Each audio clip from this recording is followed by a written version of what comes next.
উমর রাদিয়াল্লাহু তাআলা আনহু ওই সাহাবীকে ডাক দিয়া বলে, কিরে সাহাবী, আমি মুহাম্মদের গর্দান থেকে কল্লাটাকে আলাদা করতে চাই, সাহাবায়ে কেরামদেরকে আমি হত্যা করতে চাই। মুহাম্মদে আমার ধর্ম নিয়ে কটূক্তি করে কথা বলেছি, মুহাম্মদে আমার বোনকে কালিমা পড়ায়া মুসলমান বানাই দিছে, আমার আব্বাজিকে কালিমা পড়ায়া মুসলমান বানায়া দিছে, আমার ভগ্নিপতিকে কালিমা পড়াইয়া মুসলমান বানায়া দিছে। না রে, আমি আর সহ্য করতে পারি না, আমি আর বরদাস্ত করতে পারি না, আমাকে একটু রাস্তা দাও, আমি মুহাম্মদকে দুনিয়া থেকে হত্যা করে বিদায় করে দিব, সাহাবায়ে কেরামদেরকে আমি হত্যা করব। এবার ওই সাহাবী উমরকে ডাক দিয়া বলে, কি উমর, আগে নিজের ঘর সামলাও, আগে নিজের ঘর সামলাও, একটু তাকায় দেখো না, তোমার বন্ধু তোলে তোলে কালিমা পড়ে মুসলমান হয়ে গেছে, তোমার ভগ্নিপতি হযরত যায়েদ কালিমা পড়ে মুসলমান হয়ে গেছে, তোমার আব্বাজি কালিমা পড়ে মুসলমান হয়ে গেছে, আগে নিজের ঘর সামলাও, তার উপর ওই দিকে যাও। কারণ ওই সাহাবীর কথা হলো নবীজির দরবার থেকে কিভাবে দূরে সরাইয়া দেওয়া যায়। হযরত ওমরের মাথা নষ্ট। ওয়া আশাদ্দুহুম ফি আমরিল্লাহি ওমর, হযরত ওমর রাদিয়াল্লাহু তাআলা আনহু কঠিন মেজাজের লোক ছিল, কঠিন মেজাজের লোক ছিল। হযরত ওমর রাদিয়াল্লাহু তাআলা আনহু হাতের মধ্যে তরবারিটা নিয়ে দৌড়াইয়া ঘরের দিকে রওনা দিয়েছে। ঘরের দরওয়াজার সামনে দাঁড়ায় দেখে ঘর থেকে মধুমাখা কণ্ঠে কোরআনের ধ্বনির আওয়াজ আসতেছে, ইলা ইবাদাতির রহমান ونشهد أن لا إله إلا الله وحده لا شريك له ونشهد أن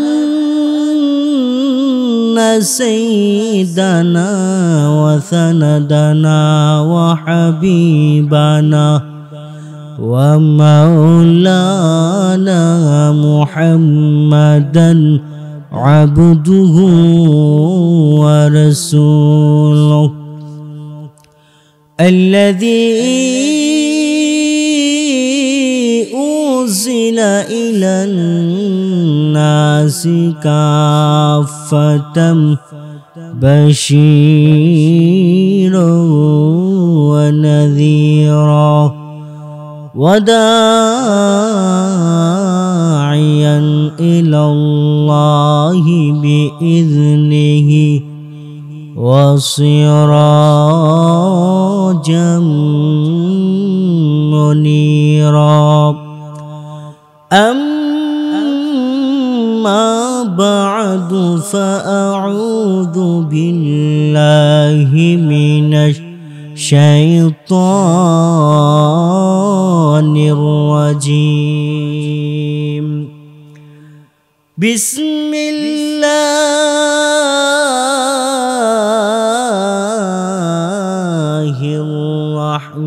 الرحمن الرحيم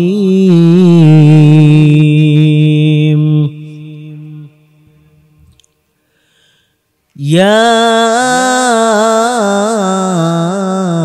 أيها الذين آمنوا اتقوا الله وقولوا قولا سديدا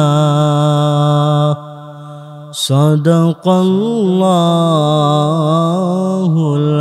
العظيم.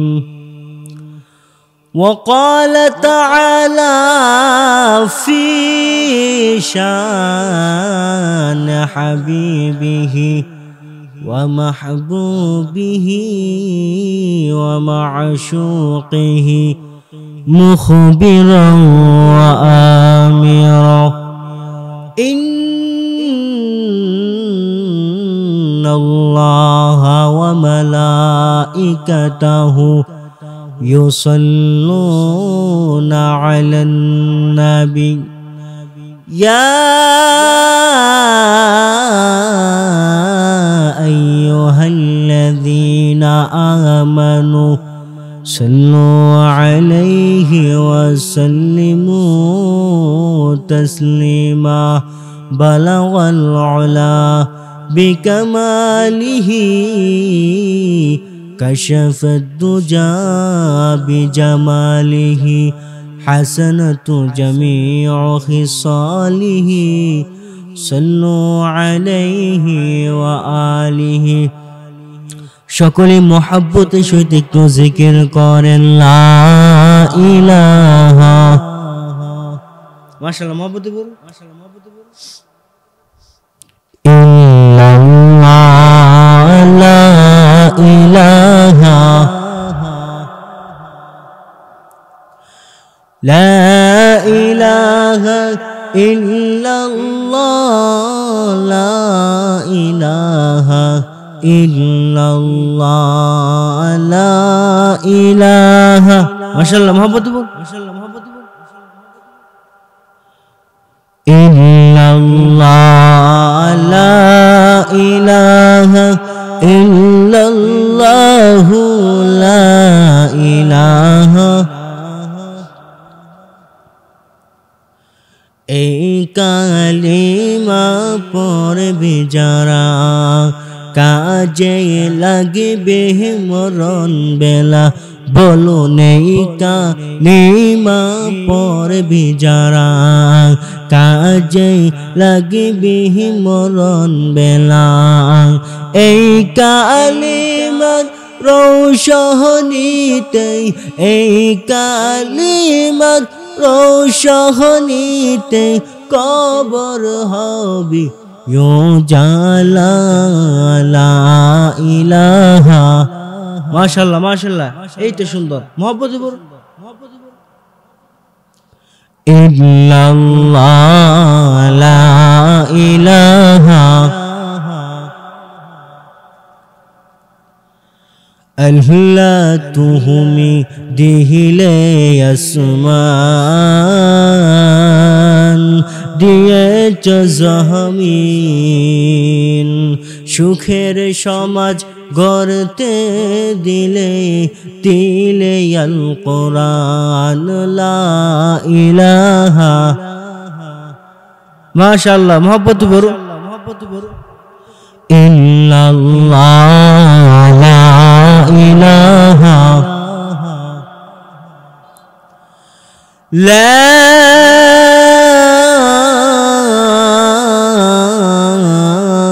ইলাহা ইল্লাল্লাহু মুহাম্মাদুর রাসূলুল্লাহ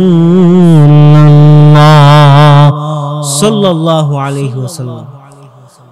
আজকের মাহফিলের বর্তমান অধিবেশনের আমার সম্মানিত সভাপতি সাহেব মাদ্দাজিল্লাহুল আলী, উপস্থিত উলামায়ে কেরাম, তুলাবায়ে ইলম ও আমার প্রাণ প্রিয় ধর্মীয় যুবকবৃন্দ ভাইরা, পর্দার আড়াল থেকে ওয়াজ শ্রবণ করতেছেন আমার সম্মানিতা মা ও বোনেরা। সর্বপ্রথমই মহান স্রষ্টার দরবারে শুকর আদায় করি, যে স্রষ্টা আপনাকে আমাকে অনেক অনেক লোকগুলা থেকে বাছাই করে দুনিয়াবি যাবতীয় বিভিন্ন ধরনের ব্যস্ততা থেকে ফারেক করে আল্লাহ পাক কোরআন হাদিসের আলোচনা শোনার জন্য আসা এবং বসার মতো তৌফিকটুকু দান করেছেন। আরো শুকরিয়া জ্ঞাপন করি যেই স্রষ্টা আপনাকে আমাকে আখির নবীর উম্মত হিসাবে এই দুনিয়ার বুকে সৃষ্টি করেছেন। সেই জন্য আমরা আল্লাহ পাক রব্বুল আলামিনের দরবারে অন্তরের অন্তঃস্থল থেকে মুহাব্বতের সহিত একবার সকলেই কালিমাতুশ শুকুর আদায় করি, সকলেই বলি আলহামদুলিল্লাহ। মুহতারাম হাজিরিন, শেষ জমানার নবীর উম্মত হওয়া এটা খুব ভাগ্যের একটা বিষয়। কারণ যেই নবীর উম্মত হওয়ার জন্য হযরত আদম আলাইহিস সালাতু ওয়াস সালাম থেকে নিয়া ঈসা রূহুল্লাহ পর্যন্ত যত নবীরা দুনিয়াতে আসছিল সকলে আল্লাহর কাছে ফরিয়াদ করছে, ওগো প্রভু, আপনি যদি আমাদেরকে নবী না বানায়া আপনার শেষ জমানার নবীর উম্মত বানাইতেন তারপরও আমরা অনেক ভাগ্যবান ছিলাম। আল্লাহর কাছে এই দোয়া করে গেছে তারা। আমরা আল্লাহর কাছে চাই নাই, আল্লাহর কাছে প্রার্থনাও করি নাই আল্লাহ পাক আমাদেরকে শেষ নবীর উম্মত হিসাবে এই দুনিয়াতে পাঠাইছে। আমরা কোন নবীর উম্মত বলেন তো? শেষ নবীর উম্মত। যেই নবী ইসলামের জন্য, ধর্মের জন্য নিজের শরীর থেকে রক্ত ঝরাইছে, দান মুবারক শহীদ করছে। ইসলামের জন্য শরীর মুবারক থেকে তাজা রক্ত ঝরাইছে। আমরা সেই নবীর উম্মত, আমরা ওই নবীর উম্মত যেই নবী গুনাহগার উম্মতের জন্য এখনো পর্যন্ত ক্রন্দন করে, দুনিয়াতে থাকাকালীন অবস্থায় উম্মতের জন্য কান্না করছেন, এখনো কান্না করে। হাশরের ময়দানেও ইয়া উম্মতি বলবে আর সুপারিশ করবে আর কাঁদতে থাকবে। আমরা সৌভাগ্যবান নবীর উম্মত, এই জন্য আমরাও সৌভাগ্য। শেষ নবীর উম্মত হওয়া এটা ভাগ্যের বিষয়। নবীরা ফরিয়াদ করে, প্রার্থনা করেও ওই নবীর উম্মত হতে পারে নাই। ওই নবীর উম্মত হওয়ার জন্য আল্লাহর কাছে চাইছিল, আল্লাহ শেষ নবীর উম্মতটা যদি বানাইতে পারত আমাদেরকে। আর আমরা আল্লাহর কাছে ফরিয়াদ করি নাই, চাই নাই। আল্লাহ পাক মায়া করে, দয়া করে আমাদেরকে শেষ জামানার নবীর উম্মত হিসাবে দুনিয়াতে পাঠাইছে। এই জন্য আমরা আবারও আল্লাহ পাক রব্বুল আলামিনের দরবারে শুকর আদায় করি, বলি আলহামদুলিল্লাহ। আমার ভাইরা, আমি আপনাদের সম্মুখে পবিত্র কালামুল্লাহ শরীফ থেকে একখানা আয়াতে কারিমা তিলাওয়াত করেছি। আমার তিলাওয়াতকৃত আয়াতে কারিমাতে আল্লাহ পাক রব্বুল আলামিন দেখেন কি বলে। ইয়া আইয়ুহাল্লাযীনা আমানুত্তাকুল্লাহ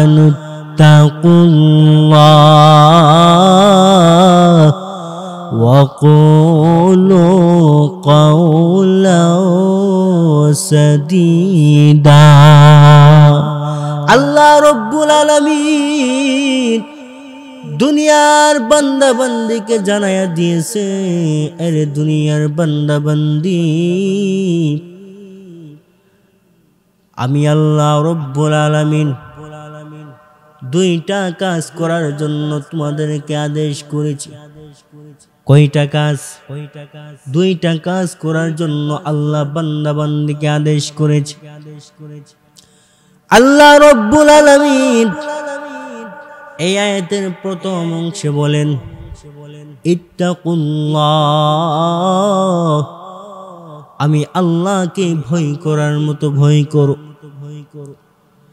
আল্লাহ রব্বুল আলামিন দুনিয়ার বান্দা বান্দিকে জানায় দিয়েছে, দুনিয়ার বান্দা বান্দি, আমি আল্লাহকে ভয় করার মতো ভয় করো। আল্লাহ রব্বুল আলামিনকে যদি ভয় করতে পারি, আল্লাহ রব্বুল আলামিন তিনি আমাদেরকে তিনটা প্রতিদান দান করবে। কয়টা প্রতিদান? তিনটা প্রতিদান দান করবে। এক নম্বরে আল্লাহ রব্বুল আলামিন বান্দা বান্দিকে মাফ করে দিবে, বান্দা বান্দির গুনাহগুলিকে ক্ষমা করে দিবে। সুবহানাল্লাহ বলে। দুই নম্বরে আল্লাহ রব্বুল আলামিন দুনিয়াতে বেশি বেশি করে নেক কাজ করার তৌফিক দান কর। তিন নম্বরে মহান আল্লাহ বান্দা বান্দিকে ভবিষ্যতে বেশি বেশি করে তাওবা করার সুযোগ দান করবে। এই তিনটা প্রতিদান আমার মহান আল্লাহ বান্দা বান্দিকে দান করবে। প্রথম নম্বরে আল্লাহ বলেন, বান্দারে আমি আল্লাহকে যদি ভয় করার মতো ভয় করতে পারো, আমি আল্লাহ দুনিয়ার জগৎটাকে তোমার জন্য আমি আল্লাহ সহজ করে দেব। কারণ বান্দা, আমি আল্লাহ তোমাকে সৃষ্টি করলাম, আমি আল্লাহ তোমাকে দুনিয়াতে পাঠাইলাম, আমি আল্লাহ তোমাকে এই পৃথিবীর বুকে পাঠাইয়া আমি আল্লাহ তোমার এই দুনিয়ার জগৎটাকে যে আমি আল্লাহ সহজ করব। আমি আল্লাহকে তুমি ভয় করলা, আমি আল্লাহকে তুমি খোদা বলে বিশ্বাস করে নিলা। এই জন্য বান্দা, আমি আল্লাহ তোমাকে ভয় করার খাতিরে তোমার দুনিয়ার জগৎটাকে আমি আল্লাহ সহজ করে দিব। এমনকি আমি আল্লাহ পরকালেও তোমার জন্য পরকালের জগৎটাকে সহজ করে দেব। আল্লাহ পাক দুনিয়াতে পাঠাইছে, আল্লাহ পাককে স্রষ্টা বলে দাবি করা।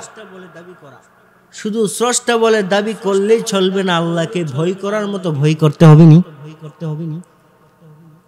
আপনি একটা নাস্তিককে যদি জিজ্ঞেস করেন, একটা বেঈমান লোককে যদি জিজ্ঞেস করেন, সেও বলে দিবে আমাদের স্রষ্টা তো আল্লাহ।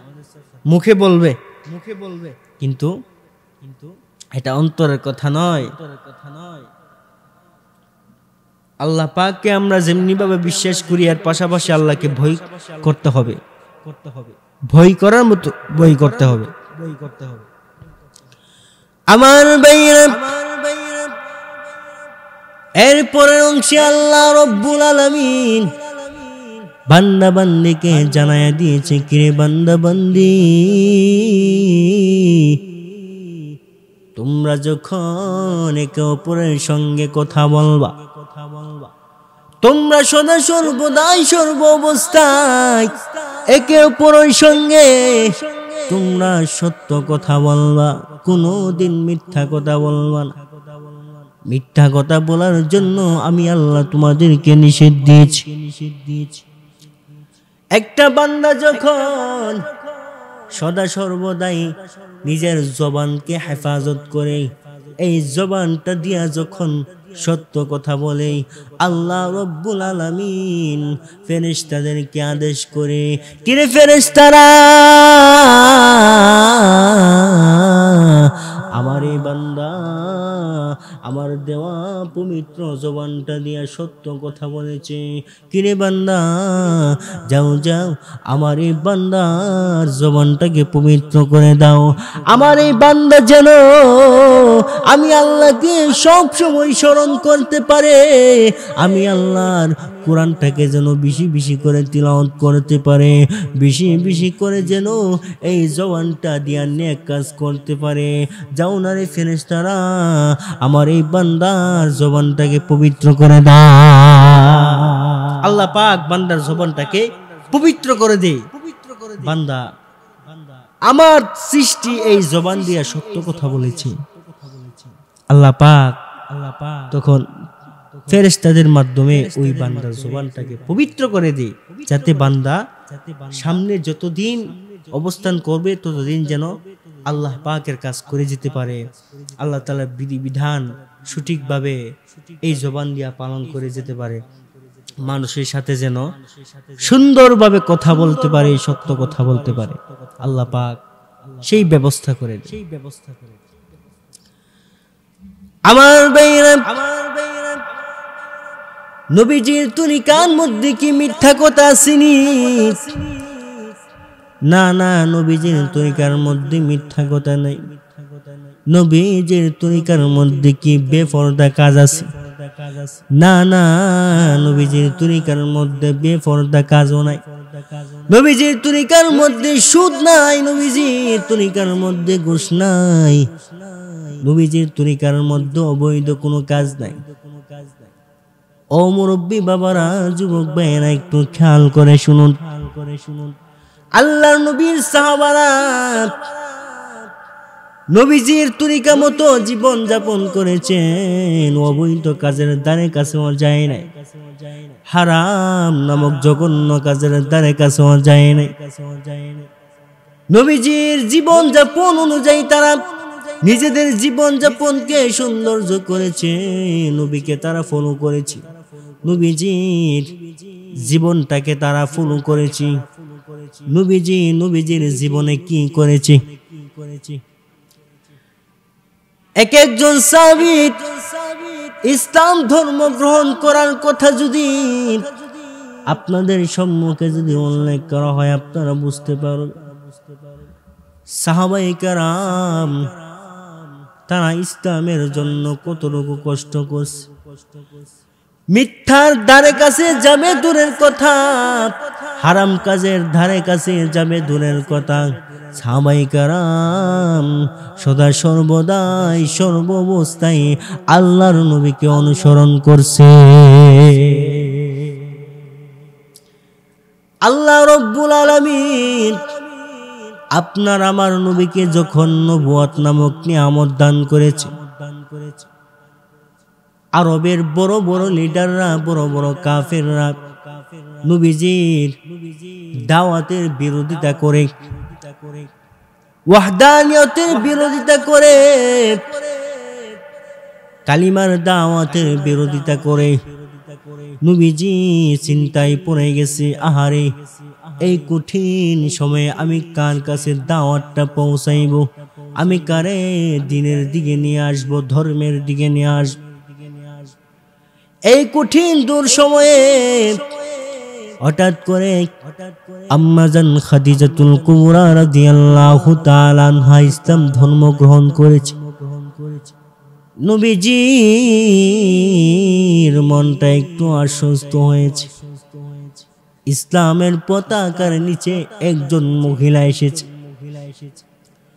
হযরত খাদিজাতুল কুবরা রাদিয়াল্লাহু তাআলা আনহা নবীজির হাতে হাত রেখে ইসলাম ধর্ম গ্রহণ করে ফেলেছে। এরপর পরেই আবার আবার হযরত আলী রাদিয়াল্লাহু তাআলা আনহু ইসলাম ধর্ম গ্রহণ করেছে। আমার ভাইরা, আস্তে ধীরে যখন ইসলামের সৈনিক বাড়তে আরম্ভ করেছে, যখন কাফেলা আস্তে ধীরে বড় হতে আরম্ভ করেছে, এবার নবীজি তার কাফেলার লোকদেরকে নিয়ে আপন লোকদেরকে দাওয়াত দিতে আরম্ভ করছে। কিরে কুরাইশ বংশের লোকেরা, তোমরা এক আল্লাহকে বিশ্বাস করে নাও, আমি ওই স্রষ্টার নবী, আমাকে নবী বানায় পাঠাইছে, আমাকে নবী বলে মেনে নাও। অনেকে ইসলাম ধর্ম গ্রহণ করেছে, আবার নবীজির দাওয়াতে অনেকে ইসলাম ধর্ম গ্রহণ করে নাই। ভাইরা আমার, বন্ধুরা আমার, হযরতে আবু বকর সিদ্দিক রাদিয়াল্লাহু তাআলা আনহুর দরবারে নবীজি উপস্থিত হয়ে গেছে। হযরতে আবু বকর রাদিয়াল্লাহু তাআলা আনহুকে নবীজি ডাক দিয়ে বলে, কিরে আবু বকর, তুমি এক আল্লাহকে বিশ্বাস করে নাও, মূর্তির পূজা বাদ দিয়ে দাও, দেব দেবীর পূজা বাদ দিয়ে দাও, আমি নবীকে নবী বলে বিশ্বাস করে নাও, কারণ মহান আল্লাহ আমাকে নবী বানায়া দুনিয়ার জমিনে পাঠাইছে। ইসলামের দাওয়াত গ্রহণ করার ক্ষেত্রে এমনও সাহাবায়ে কেরাম আছে, যখন কালিমার দাওয়াত দেওয়া হয়েছে, ওয়াহদানিয়তের দাওয়াত দেওয়া হয়েছে, অনেকেই চিন্তা ভাবনা করে ইসলাম ধর্মটাকে গ্রহণ করেছে। আবার এমনও সাহাবী আছে রে, কোনো চিন্তা ফিকির নাই, কোনো ভাবনা নাই, ইসলাম ধর্ম গ্রহণ করে ফেলেছে। এর মধ্যে একজন হযরতে আবু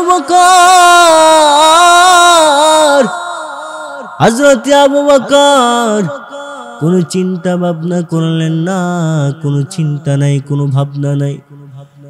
যেই মাত্র আল্লাহর নবী হযরত আবু বকরকে কালিমার দাওয়াত দিয়েছে, আবু বকর নবীজির দাওয়াতে সঙ্গে সঙ্গে ইসলাম ধর্ম গ্রহণ করে ফেলেছে। হযরত আবু বকর একদিন ইয়ামান দেশে সফর করে বাড়িতে চলে আসছে, নবীজির বাড়িতে চলে আসছে। নবীকে ডাক দিয়া বলে, ওগো নবীজি, আমি ইয়ামান দেশে আমি সফর করে আপনার দরবারে চলে আসছি। কি গো নবীজি, নবীজি আপনি কেন গো আপনার বাপ দাদার ধর্ম ত্যাগ করেছেন? আপনি কেন আপনার বাপ দাদার ধর্মকে মেনে নিন না? কারণ কি আমি একটু জানতে চাই। আল্লাহর নবী হযরত আবু বকরকে এমনি ডাক দিয়ে বলে, রে কিরে আবু বকর, আমি নবী কিভাবে রে আমার বাপ দাদার ধর্মকে আমি গ্রহণ করতে পারি? আমার বাপ দাদার যে ধর্ম এটা মিথ্যা ধর্ম, এই ধর্ম আমি অবলম্বন করতে পারি না। কারণ আমি যে আল্লাহ আমাকে পাঠাইছে, যে আল্লাহ আমাকে নবী বানায় পাঠাইছে, আমি আল্লাহ ওই আল্লাহর প্রেরিত একজন রাসূল, ওই আল্লাহর প্রেরিত একজন নবী। এই জন্য আমি আমার বাপ দাদার ধর্মকে আমি ত্যাগ করলাম। আমার যে ধর্ম, এই ধর্মের মধ্যে কোনো সন্দেহ নাই, এই ধর্মের মধ্যে কোনো মিথ্যাবাদী নাই, এই ধর্মের মধ্যে বিন্দু পরিমাণ কোনো সন্দেহের অবকাশ না। আমাকে আল্লাহ যে ধর্ম দিয়েছে, যে ইসলাম নামক নিয়ামত দিয়েছে, এটা হলো শান্তির ধর্ম, এটা হলো বিন্দু পরিমাণ এই ধর্মের মধ্যে কোনো সন্দেহমূলক বিষয় নাই, কোনো সন্দেহ নাই এই ধর্মের ভিতরে। হযরত আবু বকর রাদিয়াল্লাহু তাআলা আনহুকে যখন কালিমার দাওয়াত দিয়েছে, কালিমা ইসলাম ধর্ম গ্রহণ করার কথা বলেছে, হযরত আবু বকর নবীকে ডাক দিয়া বলে, ইয়া রাসূলুল্লাহ, ইয়া হাবিবাল্লাহ, ওগো আল্লাহর নবী, আমি আর একটা মুহূর্তের জন্য দেরি করতে চাই না। কি গো নবীজি, আমাকে এই মুহূর্তে আপনি কালিমা পড়াইয়া আপনার ধর্মের পতাকার নিচে নিয়ে নিন। আপনার পতাকা, ধর্মের পতাকার নিচে আমি যেতে চাই, আমি ইসলাম ধর্ম গ্রহণ করতে চাই। হাদিস শরীফের মধ্যে উল্লেখ করা হয়েছে, আবু বকর তখন একটা মুহূর্তের জন্য ভাবেন নাই, সাথে সাথে ইসলাম ধর্ম গ্রহণ করে ফেলেছে। ঠিক তেমনি ভাবে হযরতে ওমর রাদিয়াল্লাহু তাআলা আনহু এইভাবে ইসলাম ধর্ম গ্রহণ করেছে। আল্লাহর নবী, বিশ্ব নবী রাহমাতুল লিল আলামিন একদিন মহান প্রভুর দরবারে উঠাইয়া চোখের পানি ছেড়ে দিয়া দোয়া করেছে, কি গো মালিক, মালিক গো,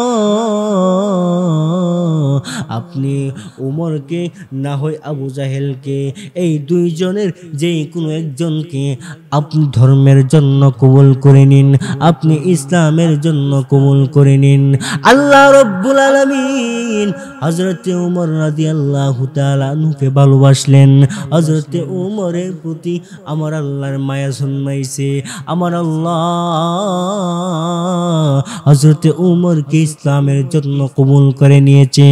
হযরত ওমর রাদিয়াল্লাহু তাআলা আনহু যখন মুশরিক ছিলেন, যখন বেদুইন কাফির ছিলেন, হযরত ওমর মুসলমানদের উপরে এত পরিমাণে আঘাত করেছে, মুসলমানদেরকে আঘাত করতে করতে রক্তাক্ত করে ফেলেছিল। হযরত ওমর রাদিয়াল্লাহু তাআলা আনহু একদিন তরবারি নিয়া নবীজির গর্দান থেকে মাথাটাকে আলাদা করার জন্য নবীর দিকে রওনা দিয়েছে। কারণ হযরত ওমরের বোন হযরত ফাতেমা রাদিয়াল্লাহু তাআলা আনহা তিনি গোপনে ইসলাম ধর্ম গ্রহণ করে ফেলেছে। হযরতে খাব্বাব রাদিয়াল্লাহু তাআলা আনহু তিনিও ইসলাম ধর্ম গ্রহণ করে ফেলেছে। হযরতে ওমরের ভগ্নিপতি হযরতে যায়েদ রাদিয়াল্লাহু তাআলা আনহু তিনিও ইসলাম ধর্ম গ্রহণ করে ফেলেছে। এই ধর্মের কথা শুনে নবীজির মাথা গরম হয়ে গেছে। নবীকে হত্যা করার জন্য হাতের মধ্যে একটা তরবারি নিয়ে নবীজির দিকে রওনা দিয়েছে। নবীজি তখন সাফা পাহাড়ের একটি পাশে নির্মাণকৃত একটি ঘরের ভিতরে ৪০ জন সাহাবায়ে কেরামদেরকে নিয়ে বসে। পথের মধ্যে একজন সাহাবীর সঙ্গে দেখা হয়েছে। ওই সাহাবী হযরত ওমর রাদিয়াল্লাহু তাআলা আনহুকে ডাক দিয়া বলে, কিরে ওমর, তরবারি হাতে নিয়ে কোথায় যাও? কারণ কি? কাকে হত্যা করতে যাও? ওমর রাদিয়াল্লাহু তাআলা আনহু ওই সাহাবীকে ডাক দিয়া বলে, কিরে সাহাবী, আমি মুহাম্মদের গর্দান থেকে কল্লাটাকে আলাদা করতে চাই। সাহাবায়ে কেরামদেরকে আমি হত্যা করতে চাই। মুহাম্মদে আমার ধর্ম নিয়ে কটূক্তি করে কথা বলেছি। মুহাম্মদে আমার বোনকে কালিমা পড়ায়া মুসলমান বানাই দিছে। আমার আব্বাজিকে কালিমা পড়ায়া মুসলমান বানায়া দিছে। আমার ভগ্নিপতিকে কালিমা পড়াইয়া মুসলমান বানায়া দিছে। না রে, আমি আর সহ্য করতে পারি না, আমি আর বরদাস্ত করতে পারি না। আমাকে একটু রাস্তা দাও, আমি মুহাম্মদকে দুনিয়া থেকে হত্যা করে বিদায় করে দিব। সাহাবায়ে কেরামদেরকে আমি হত্যা করব। এবার ওই সাহাবী উমরকে ডাক দিয়া বলে, কি উমর, আগে নিজের ঘর সামলাও, আগে নিজের ঘর সামলাও। একটু তাকায় দেখো না, তোমার বন্ধু তোলে তোলে কালিমা পড়ে মুসলমান হয়ে গেছে। তোমার ভগ্নিপতি হযরতে যায়েদ কালিমা পড়ে মুসলমান হয়ে গেছে। তোমার আব্বাজি কালিমা পড়ে মুসলমান হয়ে গেছে। আগে নিজের ঘর সামলাও, তার উপর ওই দিকে যাও। কারণ ওই সাহাবীর কথা হলো নবীজির দরবার থেকে কিভাবে দূরে সরাইয়া দেওয়া যায়। হযরত ওমরের মাথা নষ্ট। ওয়া আশাদ্দুহুম ফি আমরিল্লাহি ওমর। হযরত ওমর রাদিয়াল্লাহু তাআলা আনহু কঠিন মেজাজের লোক ছিল, কঠিন মেজাজের লোক ছিল। হযরত ওমর রাদিয়াল্লাহু তাআলা আনহু হাতের মধ্যে তরবারিটা নিয়ে দৌড়াইয়া ঘরের দিকে রওনা দিয়েছে। ঘরের দরওয়াজার সামনে দাঁড়ায় দেখে ঘর থেকে মধুমাখা কণ্ঠে কোরআনের ধ্বনির আওয়াজ আসতেছে, কোরআনের ধ্বনির আওয়াজ আসতেছে। এত মজা লাগে রে, যত শুনে ততই ভালো লাগে। হযরতে ওমর রাদিয়াল্লাহু তাআলা ঘরের দরওয়াজাকে ভেঙে ঘরে ঢুকে দেখে হযরতে ফাতেমা কোরআন তেলাওয়াত করতেছে। এই যে হাতের মধ্যে কোরআনের যে পৃষ্ঠাটা ছিল সূরা তোহা তিলাওয়াত করতেছিল। সূরা তোহার পৃষ্ঠাটা হাতের মধ্যে রাখেন নাই, আর এই সূরা তোহার কাগজটাকে এক জায়গায় লুকায় দিয়েছে। কারণ আমার ভাই যদি দেখে আমাকে হত্যা করে ফেলবে, আমাকে দুনিয়া থেকে বিদায় করে দিবে। এই জন্য ভয়ে নিজের মধ্যে কাঁপুনি শুরু হয়ে গেছে।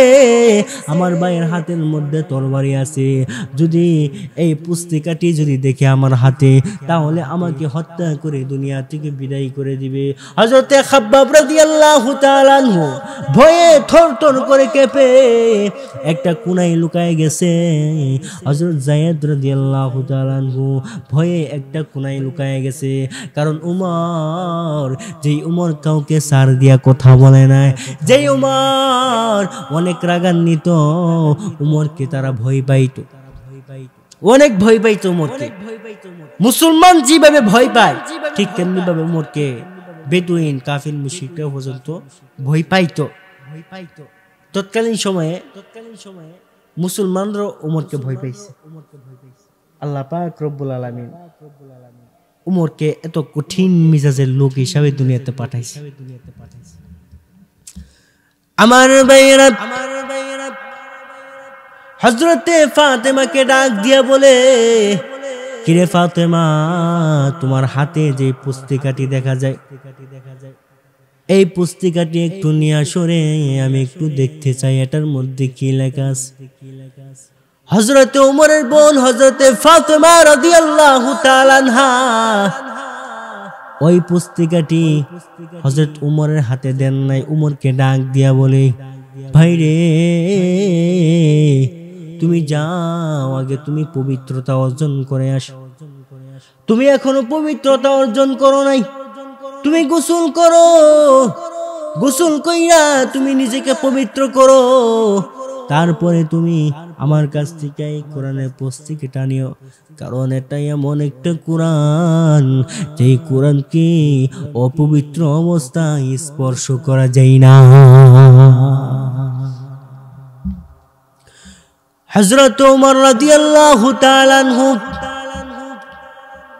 গোসল করে আইসা ফাতেমার সামনে দাঁড়ায় গেছে। ফাতেমা সূরা তাহা তিলাওয়াত করে হযরতে ওমর মনোযোগ দিয়ে শুনতেছে। এত মজা লাগে রে, এত মজা লাগে, যত শুনে ততই ভালো লাগে। ফাতেমাকে ডাক দিয়া বলে, কিরে ফাতেমা, আমি ইসলাম ধর্ম গ্রহণ করতে চাই, আমাকে নিয়ে চলো না, আমাকে নিয়ে মুহাম্মদের দরবারে চলো। এবার হযরতে খাব্বাব ওই কোণা থেকে বের হয়ে আইছে, যেখানে লুকায়িত অবস্থায় ছিল ওইখান থেকে বের হয়ে আইছে। হযরতে খাব্বাব রাদিয়াল্লাহু তাআলা ওমরকে ডাক দিয়া বলে, হে ওমর, নবীজি সাফা পাহাড়ের নিকটস্থল একটি স্থানে একটি ঘর আছে, সেখানে 40 জন সাহাবায়ে কেরামদেরকে নিয়ে বসা আছে, সেইখানে চলে যা। হযরত ওমর রাদিয়াল্লাহু তাআলা হাতের মধ্যে তরবারি নিয়া নবীজির দরবারে উপস্থিত হয়ে গেছে। ঘরের বাইরে দাঁড়ায়া দরওয়াজার মধ্যে নক করে একজন সাহাবী ঘরে একটা জায়গাকে ফাঁকা করে উকি দিয়া দেখি ওমরের হাতে তরবারি। সকলে ভয় পেয়ে গেছে। ওমর মনে হয় নবীকে হত্যা করার জন্য আসছে, সাহাবায়ে কেরামদেরকে আঘাত করার জন্য তরবারি নিয়ে আসছে। কিন্তু নারী মুসলমান হযরত ওমর ইসলাম ধর্ম গ্রহণ করার জন্য চলে আসছে। হযরত ওমর নবীজির দরবারে উপস্থিত হয়ে নবীকে ডাক দিয়া বলে, কি গো নবীজি, আমি ইসলাম ধর্ম গ্রহণ করতে চাই, আমাকে ইসলাম ধর্ম গ্রহণ করান গো, আমি আর একটা মুহূর্তের জন্য দেরি করতে চাই না। আপনি এই নবীকে যেই কোরআন দেওয়া হয়েছে, এই নবীকে যেই কোরআন দেওয়া হয়েছে, এই কোরআনের তেলাওয়াত আমি শুনেছি, যত শুনি গো ততই ভালো লাগে, যত শুনি ততই ভালো লাগে। কি গো নবীজি, আমি আর একটা মুহূর্তের জন্য আমি আর দেরি করতে চাই না। ওগো নবীজি, আমি আর দেরি করতে চাই না, আমাকে এই মুহূর্তে কালিমা পড়াইয়া মুসলমান বানায়া দে। হযরত ওমর কালিমা পড়ে মুসলমান হয়ে গেছে। যেই ওমর হাতের মধ্যে তরবারি নিয়া নবীজির দরবার আসছিল, গর্দান থেকে কল্লাটাকে আলাদা করে দেবে, কিন্তু গর্দান থেকে কল্লা আলাদা করবে দূরের কথা, কল্যাণিত আয়েশা নবীজির হাতে হাত রাখা কালিমা পড়ে মুসলমান হয়ে গেছে। সুবহানাল্লাহ। আমার ভাইরা, সাহাবীদের জীবনে যদিও গুনাহ ছিল, কিন্তু তারা গুনাহমুক্ত জীবন নিয়ে দুনিয়া থেকে বিদায় হয়েছে। এই জন্য আমাদেরকেও গুনাহমুক্ত জীবন নিয়ে দুনিয়া থেকে বিদায় হতে হবে। এটি আল্লাহ পাক রব্বুল আলামিনের সন্তুষ্ট হাসিল করতে পারবো। আল্লাহ পাক রব্বুল আলামিন আমার এই সংক্ষিপ্ত মুখতাসার কথার উপর প্রত্যেককে আমল করার মতো তৌফিক টুকু এনায়েত করুক। আমি আপনাদের সকলের জন্য দোয়া করি, আপনারা আমার জন্য দোয়া করবেন। বিশেষ করে আমার বাবা থাকে বাইরে, আমার বাবার জন্য দোয়া করবেন। আমার শ্বশুর আব্বা দুনিয়া থেকে বিদায় হয়ে অন্ধকার কবরের বাসিন্দা হয়ে গেছে, আমার শ্বশুর আব্বাজির জন্য দোয়া করবেন। আমিও আপনাদের সকলের জন্য দোয়া করি, সদা সর্বদাই সর্ব অবস্থায় আপনাদের সুস্থতা ও নেক হায়াত কামনা করছি। আমি এই বলে বিদায় নিয়ে আসসালামু আলাইকুম।